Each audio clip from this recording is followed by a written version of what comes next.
2013 ഇറങ്ങിയ ഒരു കിഡിലൻ ഒരു മെട്രോ ട്രെയിൻ ഓറിയൻറ്റഡ് ആയിട്ടുള്ള ഒരു സിനിമയാണ്. സിനിമയുടെ പേര് മെട്രോ എന്ന് തന്നെയാണ്.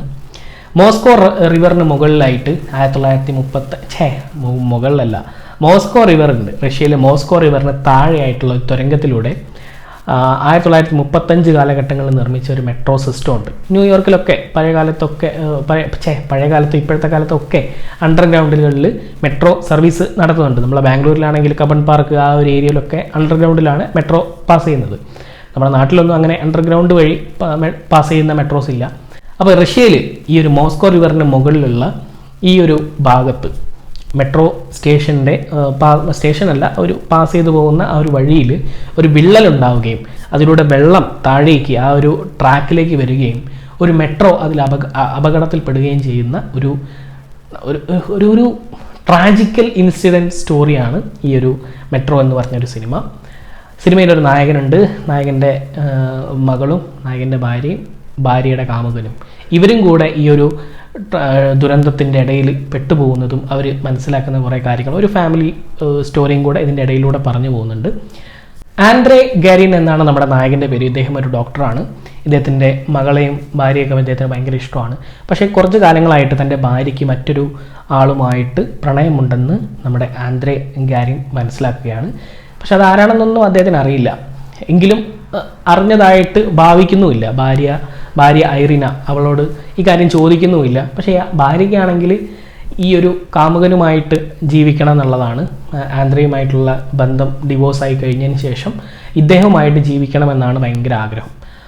അങ്ങനെ നമ്മുടെ ആന്ധ്ര ഒരു ദിവസം തൻ്റെ മകളെ സ്കൂളിലേക്ക് വിടാൻ പോകുമ്പോഴാണ് ഭയങ്കര ബ്ലോക്ക് കാര്യങ്ങളൊക്കെ വരുന്നു. തൻ്റെ കാർ എടുക്കാൻ പറ്റാത്ത ഒരവസ്ഥ വരുന്ന സമയത്ത് എന്നാൽ പിന്നെ മെട്രോ സർവീസ് നമുക്ക് എടുത്തേക്കാമെന്ന് വിചാരിച്ചിട്ട് ആ ഒരു നഗരത്തിലുള്ള മെട്രോയിലേക്ക് പോകുന്നത്. ഇതേ സമയം നമ്മുടെ ഐറിനയെ തലേ ദിവസം തൻ്റെ കാമുകനുമായിട്ടൊക്കെ ഉല്ലസിച്ച് വന്ന് ഒരു വീട്ടിലേക്ക് കടന്നു വരുന്ന സമയത്താണ് വീട്ടിൽ കൊണ്ടുവിടുന്നു. കാമുകൻ വീട്ടിൽ കൊണ്ടുവിടുന്നു. തിരിച്ചു പോകാൻ നേരത്ത് ഈ ഒരു ബ്ലോക്കിൽ ഈ കാമുകൻ പെട്ടുപോവുകയാണ്. അങ്ങനെ മെട്രോ വഴി ഇതേവിടെ ആന്ധ്രയും മകളും പോകുന്ന അതേ ഒരു മെട്രോയിൽ തന്നെ ഇദ്ദേഹവും കയറി സഞ്ചരിക്കുന്നു.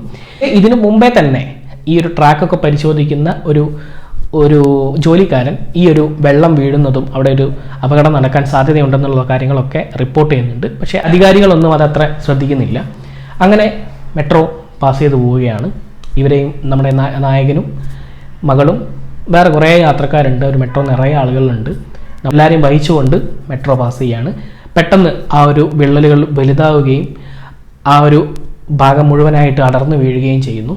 മെട്രോ പാസ് ചെയ്തുകൊണ്ടിരിക്കുമ്പോഴാണ് മുമ്പിൽ ലോക്കോ പൈലറ്റ് ആ ഒരു വെള്ളം പാസ് ചെയ്യുന്നത്. വെള്ളം ഇങ്ങനെ ഇടിച്ച് കയറി വരുന്നത് അവർ കാണുന്നത്. അയാൾ അപ്പം തന്നെ മെട്രോ ബ്രേക്ക് ചവിട്ടുകയാണ്. ഈ ഒരു ആഘാതം ആ ഒരു മുമ്പിലത്തെ ആ ഒരു എഞ്ചിനിൽ ഉണ്ടായിരുന്ന ആ ഒരു ബ്രേക്ക് പിടിച്ചതാണ് ഏറ്റവും വലിയ അപകടത്തിന് കാരണമായത്. പിന്നിലുള്ള എല്ലാ ബോഗികളും കൂട്ടിയിടിക്കുകയും പലതൊക്കെ ചിന്നി ചെതറി എന്താ പറയുക, അതിലുള്ള ആളുകളൊക്കെ പലരും അട്ടിക്കട്ടിക്കായിട്ട് വീണ് മരണപ്പെടുകയൊക്കെ ചെയ്യുന്നു. അങ്ങനെ ബോധം വരുന്ന സമയത്ത് പല ആളുകളും എഴുന്നേൽക്കുന്നു. ഈ ഒരു ട്രാക്കിലേക്ക് ഇറങ്ങി രക്ഷപ്പെടാൻ വേണ്ടി ശ്രമിക്കുന്നു. പക്ഷേ നമുക്കറിയാം ഈ ഒരു മെട്രോ റെയിൽ എന്ന് പറയുന്നത് താഴെ കൂടെയുള്ള പാളത്തിൻ്റെ മുകളിൽ കൂടെയാണ് കറണ്ട് പാസ് ചെയ്യുന്നത്. അപ്പോൾ ഈ വെള്ളം കയറി കഴിഞ്ഞ് കഴിഞ്ഞാൽ അതിൻ്റെ ഒരു ലെവൽ വരെ എത്തുന്ന സമയത്ത് പല ആളുകളും മരിച്ചു വീഴാനും സാധ്യത കൂടുതലാണ്. അപ്പോൾ ഈ ഒരു സമയത്ത് നമ്മുടെ നായകൻ്റെ മകളും ഈ ഒരു കാമുകനും കൂടെ പിന്നെ 2 കപ്പിൾസ് പിന്നെ ഒരു അത്ലറ്റ് ഇവരെല്ലാവരും കൂടെ ട്രാക്ക് വഴി എങ്ങനെയെങ്കിലും രക്ഷപ്പെടാൻ വേണ്ടി നോക്കുന്നതും മരണത്തിൽ നിന്നും പലതവണ അവർ രക്ഷപ്പെട്ടു വരുന്നതും ഈ ഒരു വെള്ളം കൂടുതൽ ഈ ഒരു ട്രാക്കിലേക്ക് കയറി കൂടുതൽ ഭീകരാന്തരീക്ഷം സൃഷ്ടിക്കാൻ വേണ്ടി തുടങ്ങുന്ന സമയത്ത് രക്ഷാപ്രവർത്തകർ മുകളിൽ നിന്ന് താഴേക്ക് വരുന്നതുമായിട്ടുള്ള കിഡിലൻസ് രംഗങ്ങളാണ് പിന്നീട് സിനിമയിലുള്ളത്. 1.5 മണിക്കൂർ സിനിമയാണ്. പക്ഷേ നമുക്ക് ആ ഒരു സമയത്ത് മൊത്തമായിട്ട് ഇരുന്ന് ത്രില്ലടിച്ച് കാണാൻ പറ്റുന്ന എല്ലാ മുഹൂർത്തങ്ങളും സിനിമയിലുണ്ട്. അത് മാത്രമല്ലാതെ നമ്മുടെ നായകൻ്റെ കൂടെ ഐറിൻ എന്ന് പറഞ്ഞിട്ടുള്ള നമ്മുടെ നായിക ഇവരെ രക്ഷപ്പെട്ട് വരുമോ, അല്ലെങ്കിൽ നമ്മുടെ കാമുകനെ കിട്ടണോ, അല്ലെങ്കിൽ കുട്ടിയെ കിട്ടണോ, തൻ്റെ ഭർത്താവായിട്ടുള്ള ആന്ധ്രയെ കിട്ടണോ എന്നൊക്കെ വിചാരിച്ചുകൊണ്ട് ഐറിൻ എന്ന് പറഞ്ഞ ആ ഒരു നായികയും ശ്രമിക്കുന്നതും, ഇനി അഥവാ ഇവരൊക്കെ രക്ഷപ്പെട്ട് വരികയാണെങ്കിൽ കാമുകൻ്റെ കൂടെ പോകണോ ഭർത്താവിൻ്റെ കൂടെ പോകണോ എന്നുള്ളൊരു ചോദ്യം പ്രേക്ഷകർക്ക് നൽകിക്കൊണ്ടാണ് ഈ ഒരു സിനിമ അവസാനിക്കുന്നതും.